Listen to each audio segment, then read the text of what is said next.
Sign it or get out of my house. That's what my father said. Not his office, not a meeting room. My house. The one I bought with 6 years of sleepless nights while he told everyone I was just wasting time online. And the reason? My brother had lost everything again. But this time, it wasn't just money. It was dangerous people. Real ones. And somehow, I became the solution.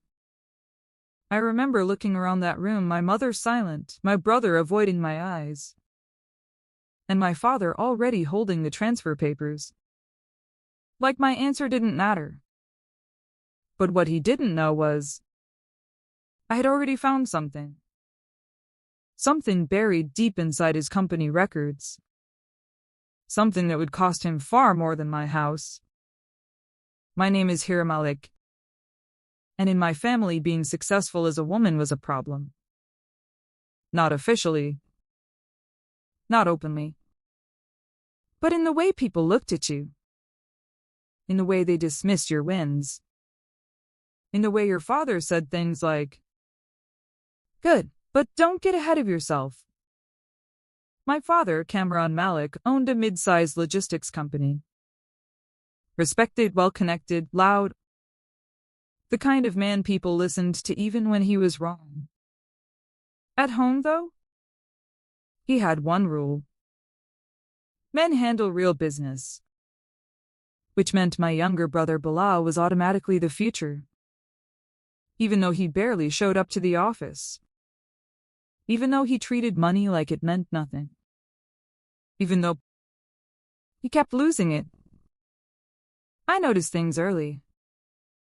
Small gaps. Unexplained expenses. Sudden cash shortages. But every time I tried to say something, "You don't understand how business works," my father would cut me off. So I stopped trying. And I started building something of my own. While everyone thought I was doing random online work, I was actually managing e-commerce back-end operations for international clients. Inventory systems, payment flows, scaling stores. Quiet money. Clean money. I didn't tell anyone how much I was making. Because I knew exactly what would happen. 6 years later, I bought my own house. Not rented. Not shared. Mine. It wasn't flashy. But it was peaceful. Minimal furniture, big windows, no shouting. No comparisons. No pressure. For the first time in my life, I felt like I had space to breathe. I told my mother first. She smiled, but there was hesitation in her eyes. "Don't tell your father yet," she whispered. That should have been my warning. Because when he did find out, he didn't congratulate me. He just asked one question. How much did it cost? No pride. No curiosity. Just calculation. And after that, something shifted. Bilal started visiting more often. Asking random questions. Is it fully paid? No loan. You're the sole owner? At the time, I didn't think much of it. I thought maybe he was finally growing up. I was wrong. A week later, I came home late. The lights were on. Voices inside, tense. I stepped in quietly and froze. My father was pacing. Brother was sitting unusually silent. And there was a man I didn't recognize. He looked at me once. Then away. "Good," my father said when he saw me. "You're here." Something in his voice made my chest tighten. "Sit down," he added. I didn't move.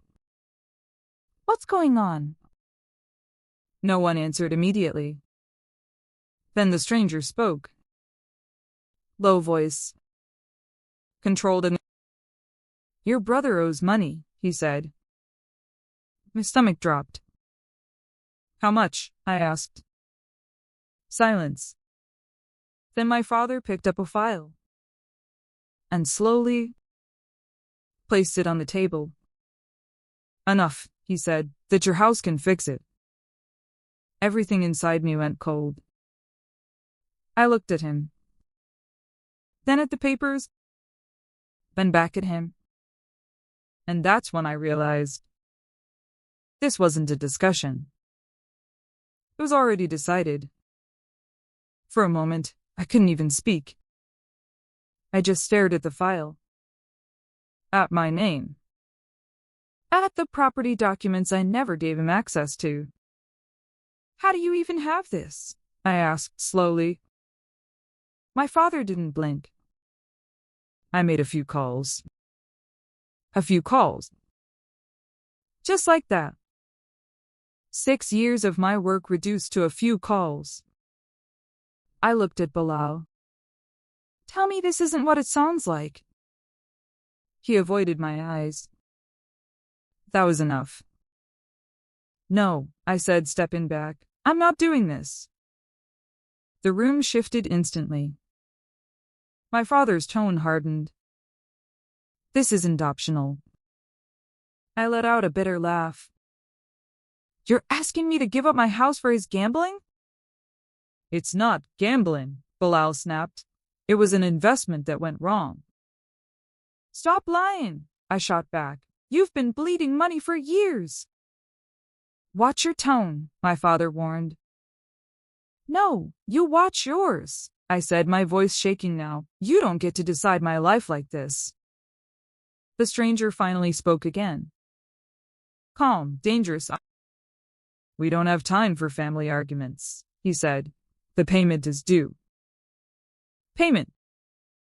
That word felt heavy. Real. I looked at my father. What happens if I say no? Silence. He handles it his way, my father said quietly. My chest tightened. What does that mean? The stranger didn't answer. He just smiled slightly. That was enough. Fear crept in. Not for the money. Not for the house.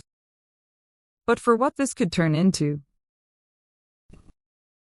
I shook my head. No, this is not my responsibility.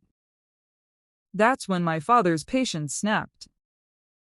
Responsibility? He repeated sharply. You live comfortably while this family struggles, and now you're talking about responsibility? I stared at him in disbelief. What struggle? I built everything myself. You never supported me. And yet you still carry this family name, he shouted. My mother stepped in weakly. Please don't fight. But no one was listening anymore. Bilal stood up suddenly. You're being selfish, he said. I laughed. Selfish? You lost crores and I'm selfish? You have money, he snapped. You can recover. I can't. That hit differently. Why? I asked quietly. Because no one ever forced you to. Silence. Heavy.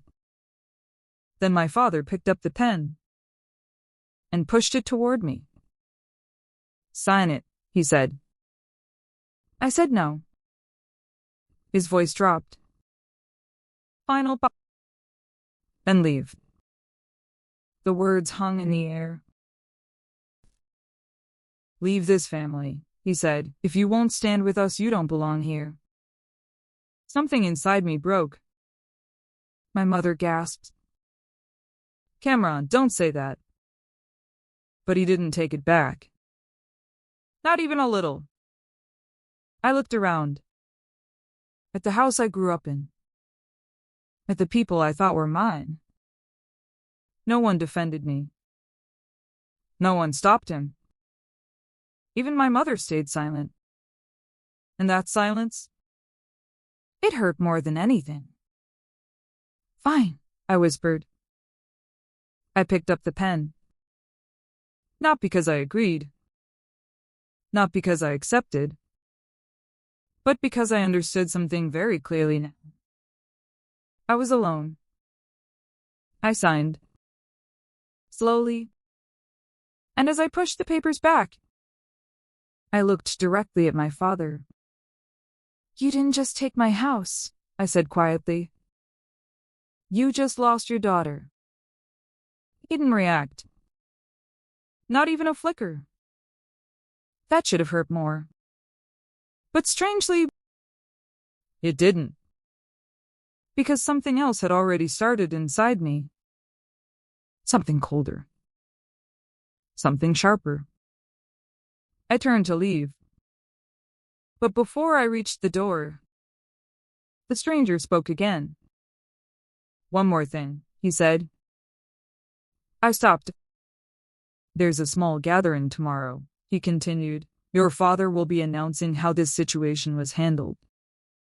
My stomach tightened. What does that have to do with me? He smiled. Everything. The next night, I understood exactly what he meant. Because in front of relatives, business partners, and neighbors, my father told a completely different story. And in that story, I wasn't the one who saved the family. I was the one who almost destroyed it. That night, I didn't defend myself. I couldn't. Because the moment my father started speaking, I realized the story had already been rewritten. She made a reckless decision, he told everyone. We had to step in and fix it. People nodded. Nudged, whispered. I stood there invisible, watching my truth disappear. When I finally spoke, that's not what happened. My father cut me off instantly. Stop embarrassing us. And just like that, I became the problem. The next few days were worse. No calls. No support. Only rumors. She almost ruined her family. She's unstable. I stopped working. Stopped answering messages. Stopped caring. Everything I built felt pointless.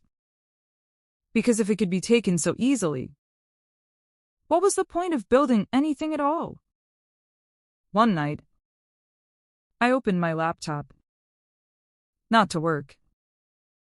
Just to prove to myself I wasn't crazy. And that's when I saw it again. Those transactions. Those hidden patterns. This wasn't just Balaa. So I asked myself one question. What is my father hiding? I started digging. Not as a daughter, but as someone with nothing left to lose. And the deeper I went, the clearer it became. This wasn't about debt. It was about covering something bigger. Money was being moved through fake vendors, layered accounts, shell transactions. Illegal. Careful. Planned. Bilal's loss. Just noise. A distraction. Then I found it. A contract. Forgotten. And buried inside. A clause. If internal fraud is exposed by a stakeholder, control transfers to the reporter. My breath slowed. Stakeholder. That was me. Because some of those systems, I helped build them. He thought I didn't understand. He was wrong. Then an email arrived. Unknown sender. Attached files. Proof. Everything up. My hand stopped shaking. For the first time. I wasn't reacting anymore. I was planning. And this time, I wasn't going to lose. 3 weeks later, my father stood in front of a room full of powerful people. Confident. Untouchable. Today marks a new expansion. Or a collapse.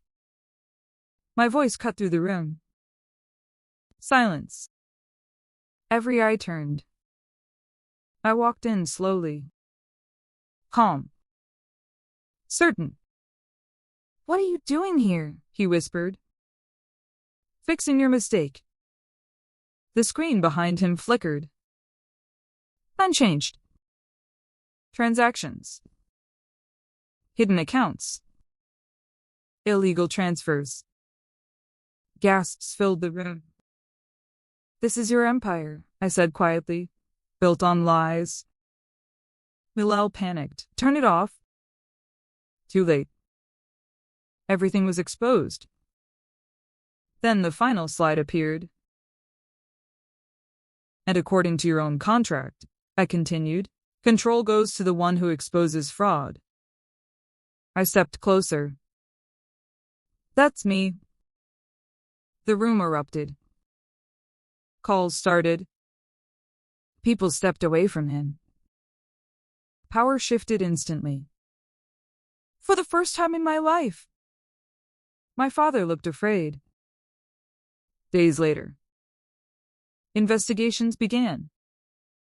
Accounts frozen. Deals destroyed. And the company?